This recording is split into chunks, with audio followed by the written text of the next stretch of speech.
right, we're now live on Facebook. I'm with Dr. Bob Holsworth, one of the preeminent political scientists in Virginia, sort of Dr. Bob. He's been the guiding light of information for so many people in the political space in Virginia. Let's jump right into it. Good morning. First of all, what's the latest and greatest on COVID in Virginia, Dr. Bob Holsworth? I think things are, pretty steady from where they'd been when we spoke last. Hospitalization numbers are still between 1,100 and 1,200. That's well below the pandemic high of 1,625, but above the pandemic low of 756. We're seeing about 900 to 1,000 cases a day, which is a little bit of a rise from where we were a couple of weeks ago. The change, of course, has been that we've seen more cases in the Hampton Roads area and fewer cases in Nova, and also some cases sort of spreading out in Virginia. Places like Danville, Pennsylvania, Washington County, Abington, they're seeing cases. And I guess the interesting or challenging thing about those cases is that then poses issues for these school boards, Chris, about what are they going to do about reopening. And what I'm seeing, at least right now, is checking it out today, is that there's sort of a patchwork policy landscape that's emerging about school reopenings in Virginia. Just looked at sort of the 10 largest jurisdictions, and there's a lot of differences that are occurring. Some, like Fairfax, are going to have a hybrid situation with a virtual opt-out. City of Richmond is going to be all virtual for the fall. Chesterfield County is going to be virtual for some weeks in the fall, except for students who are English as a second language or special ed. We saw the Henrico superintendent say she's going to recommend virtual for the first 9 weeks. So this is a little odd, that I'm a big supporter of local control of schools, but it just doesn't seem that there's a lot of either state or federal guidance to these school boards about what they should be doing. And we're going to wind up with this extraordinary situation where school districts that are located adjacent to one another are going to have different policies about opening or not. And then if you actually include some of the private schools, we're going to see schools within the same locality have policies that could be 180 degrees different about whether they're opening or not. So I guess it all depends on what you think about local control, which, as I said, I'm in favor of for sure. But at the same time, I would have liked to see some clearer guidance to these school boards about under what conditions should they open, under what conditions should they do hybrid work, and under what conditions should they do fully virtual, because we're seeing, I'm calling it a patchwork. I think some other people would call it a mess. Well, it would appear to be a mess given the I think, detailed level of guidance that the Northam administration gave to businesses to open.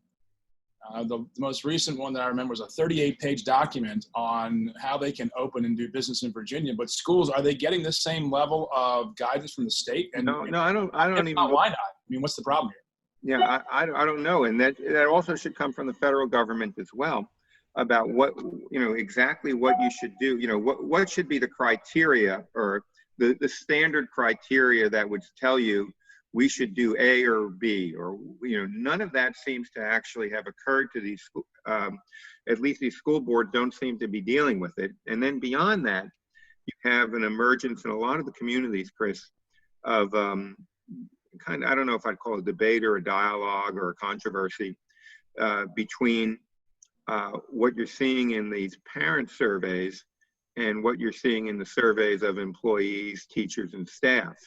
Right. The latter seem to be quite worried about reopening.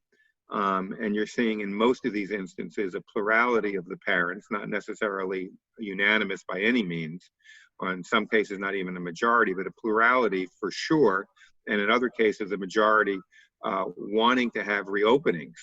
So by and large, in the absence of very clear guidance, all of these school systems are put in the position of making decisions that are going to be very controversial one way or another. And I would certainly prefer, as you said, to have seen clearer guidance that would give, that would have at least a decision tree associated with it to which the school boards could refer. You may have seen this in Chesterfield that, prior to the decision last night, one of the persons who did vote for opening just said that, he felt he was in a horrible bind because he didn't know, exactly what information would be, the most useful. And even the school board chair last night said, why in the world are we having to make this decision in some way? So I guess it was something that, people didn't expect when they were running. But by and large, I think the absence of very clear decision trees are leading to this situation where we're really going to have a patchwork education system, certainly for the first 9 or 12 weeks of the fall. At least in Henrico County. So I agree with you on local control, and sometimes that works to the disadvantage of people who advocate for that sometimes because they don't like what they actually decide. But ultimately, the decision to enroll your student, your child in public schools should be left up to the parent. But this is a compulsory educational system for public schools. So, and there's no wonder they're seeing private schools enrollment increasing, or especially online programs and homeschooling opportunities. But I guess it comes down to, or should it come down to, whether or not the parent actually wants to send their kid to a school. They might have, in their own home or in their family structure, people who have vulnerable demographics or comorbidities. Oh, absolutely. And almost all the school systems, to their credit, are providing a virtual opt-out for any parent. Yeah, even the schools that are going like Hanover County to 5-day a week on site have a virtual opt-out. So all the schools have that. The question, however, is that you're going to have Henrico County sitting next to Hanover County, where if the school superintendent in Henrico's decision is approved by the school board, for 9 weeks they'll be virtual, while the person across the block living in Hanover will be sending their child to school for 5 days in most instances. So that's kind of the situation that we're going to be in, and maybe that's a good thing. But at the end of the day, I think it looks to me a little bit odd. And of course, the real challenge is for the students who have the most difficulty learning virtually. Right. And these students, in most instances in Virginia, weren't in school for the last 3 months. And if you go another semester or another year without that, you have a real situation where they could fall behind even further. So this is, I think, something that all the school systems really have to pay attention to right now. Absolutely, because if you're a parent and your student's been out for at least 3 months and over the summer, and as a former teacher, we all know the gap that occurs over summer, and that you have to sort of reboot their brains and their systems going into the fall. As you probably understand that going into even at the collegiate level. But if they're off another 6 months, do they have to go back and restart the whole year that they lost? And how much does that back up the process of getting kids in the flow? Yeah, well, the state's going to have to make a decision there about, again, what it does with testing next year. This year it kind of, took a pass on some of the testing, and then what does it do next year on the testing? And, what do we see between the people who were in school on site, those who were not? And one of the things that we've really learned over time is that, and a lot of parents know that they may have 2 or 3 children who have very different learning styles themselves. Mm-hmm. Some who will be very, very comfortable in the online virtual environment, some who will not be. And that's going to be a real challenge. And maybe it's just sort of the natural outcome of the virus. But I don't think anyone ever imagined that we would wind up with 133 jurisdictions making 15 different decisions about how to open. Yeah, I think this the question of testing and having kids in class and the priority of that, it's going to be a wake-up call to policymakers as to what is really important, getting kids through the system and getting them graduated, or getting the information in their heads. And this is after coming out of the SOL era of the 90s and into the early aughts, I think this is going to be a real test of priorities for education policymakers in Virginia. Sure, absolutely. And, even, sort of beyond that, what then are the benchmarks by which we're going to say we're successful or not?